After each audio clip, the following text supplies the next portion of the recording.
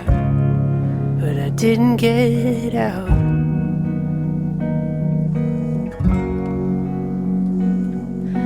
Maybe I'm just better at living with it than you are. But I'm the one crying in my car, telling you to go and I want you to stay. Maybe I'm getting in my own way, or maybe I'm too afraid to throw it all away.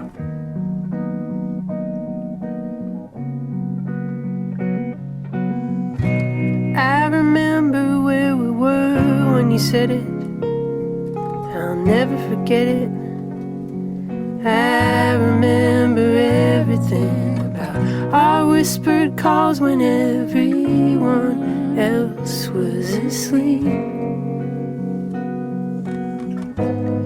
Disarmingly honest with those weathered features. You said, you know I love you, right? And you reached for your t-shirt. I still have your number, I'll never delete it. Do you still have mine? Maybe I'm just better at living with it than you are. But I'm the one crying in my car, telling you to go and I want you to stay. Maybe I'm getting in my own way, or maybe I'm too afraid. Maybe I'm just better at living with it than you are. But I'm the one crying in my car, telling you to go and I want you to stay. Maybe I'm getting in my own way, or maybe I'm too afraid to throw it all away.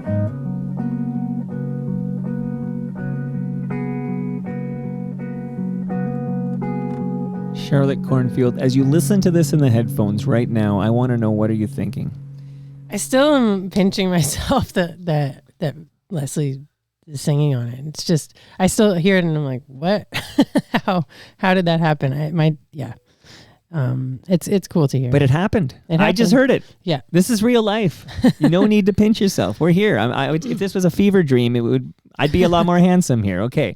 So Feist, what was it like collaborating with her? So cool. I mean, she's just such a generous, open-hearted, creative, brilliant person. And at every turn, she was just so amazing to work with on this. And we also did a video together for it. So yeah, just nothing but praise. Okay. Were you careful? Because I always have to tell myself, if somebody's coming over here that I've been a lifelong fan of, and I've been, had all their albums and all, like, oh my God, I have to tell myself, don't be that fanboy guy. You have to kind of, you're having did you have to tell yourself, okay, maybe one sentence to Leslie about what her music meant to you and then just get to business? Kind of, yeah. It's you don't want a fangirl, it's that balance of, I wanted her to know how much it meant to me. And I also didn't want to just keep talking about it. So I was like, okay, let's be two human beings together and do this thing. And then you produced that great single there, that great song. Thank you. Yeah, amazing. Okay. And I know the album really, by the way, one fun fact is that we talked about how it's out on Merge Records, and they also put out those early Arcade Fire records to kind of tie it all together there. I did, you just collaborated there with Leslie Feist, but have you collaborated with a future FOTM? I've been talking to his buddy Avi, and we're going to make this happen. Joel Plaskett? I have, yeah. I sang on one of Joel's records, 44. I sang on one tune, and yeah, I love Joel. And his whole scene that he's got going in Dartmouth, Nova Scotia is so cool. I know he's back and forth. He's kind of bi-coastal at the moment, but yeah, just amazing. But we're not a coast. Well, he's actually bi-coastal between the West Coast and the East Coast. Well, I want him in the basement, so he's going to have to carve out some Toronto time. I know he's in town quite a bit. Okay, and just to before we wrap things up with you, and again, from Two Horses in 2011, and then Future Snowbird in 2016. I just did an episode about snowbirds. Cool. Shout out to Anne Murray. Okay, so Future Snowbird 2016, The Shape of Your Name 2019, Highs and the Minuses 2021, Could Have Done Anything 2023. Then you made a baby. Am I right? Actually, my daughter was born like 3 weeks before Could Have Done Anything came out. Well, that's something you did. You could have done anything, and you made a baby, okay? That's a miracle right there. And then Hurts Like Hell is the latest release. I'm told I wasn't there. I wish I was there, but I'm told you had a great record release performance at Sonic Boom. Yeah, played a Sonic Boom, and then we did the release show at Lula Lounge, and it was amazing. Leslie Feist came up and sang that tune with me, and yeah, it was really special. Big stars are out. Okay. Oh, speaking of big stars, so here's my question before I find out what you're up to now is, are you willing to reveal which big star song you chose for tomorrow night at the Garrison? Totally, yeah. I'm going to sing the song Big Black Car. No relation to Gino Vanelli's Black Cars. I don't know that song. No. Black cars look better in the shade. No, that's because you don't remember the 80s. That's the problem, Charlotte. I was born in the late 80s. You don't remember the mid 80s in Black Cars. Okay, can we get off Black Cars already? So what's next for obviously beyond the Garrison tomorrow? Mm-hmm. And again, if people listening just show up at the Garrison, I don't know what time it starts. 7? Do you know? I think 8.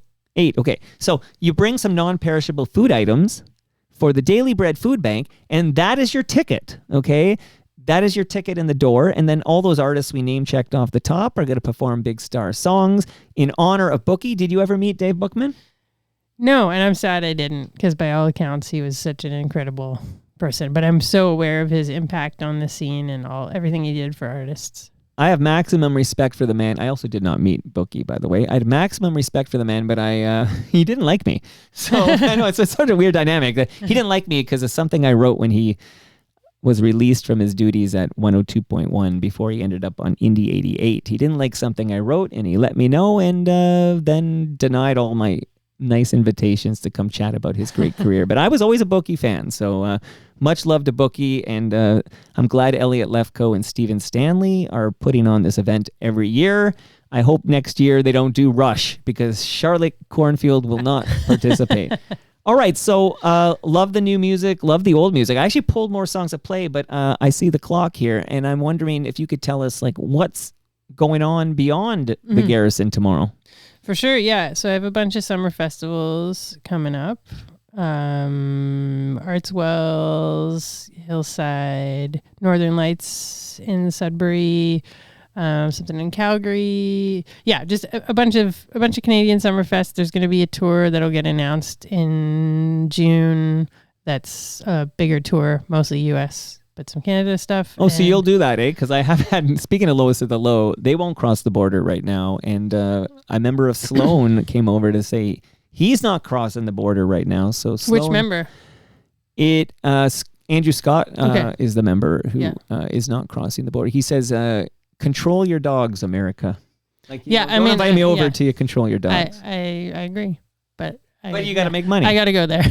Well, and also, I have so many incredible friends there who I love, and playing there feels important to me, but I understand. But is it, forget the Trump factor and forget the whole 51st state rhetoric and what's going on in the world.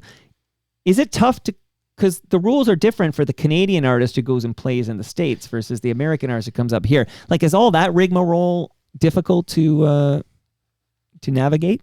Yeah, I mean, I've been on U.S. visas for the last 13 years, I think. So I'm very accustomed to the process, but it is pun intended, customed. Yeah, it is arduous and time consuming and money consuming. Well, yeah, because it doesn't sound fair to me that for you to play in the USA, regardless of politics, so let's remove that from the equation, the American could just come up and play. They just cross the border and say, I got a gig at the Horseshoe, and then they come in and play.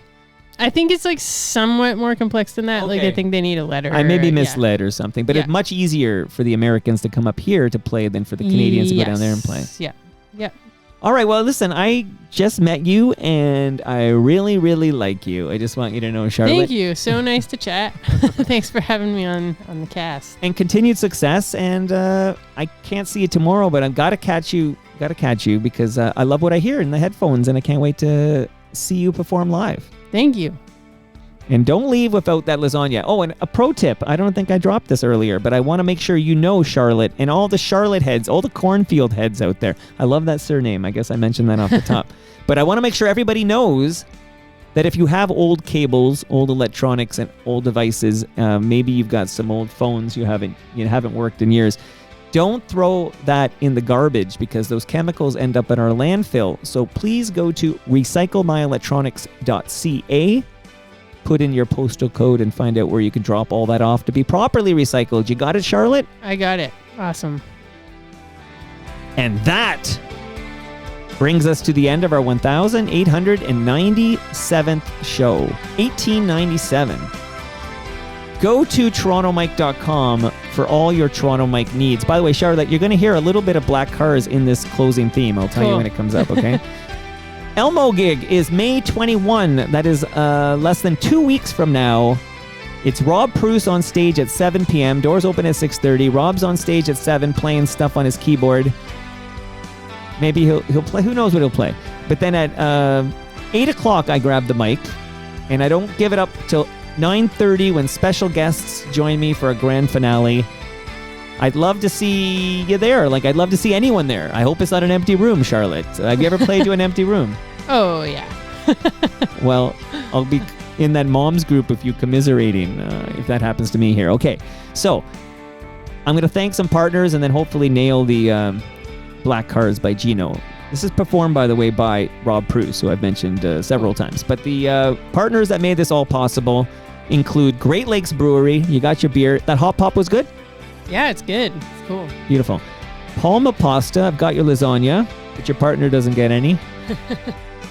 Toronto Maple Leafs Baseball. I am at Christie Pitts for 2 p.m. on Sunday. Come check it out. No ticket required, unlike my Elmo gig.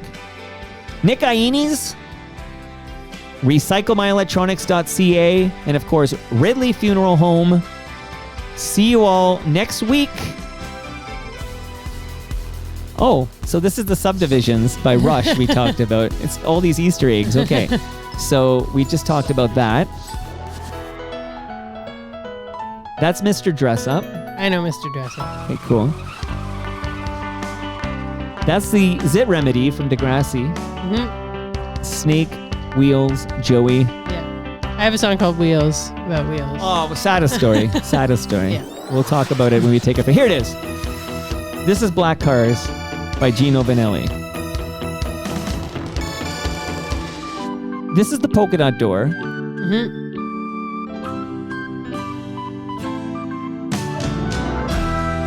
So my next guest here, Tuesday, Don Pyle.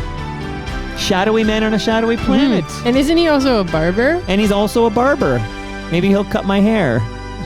Dawn, noon on the 12th.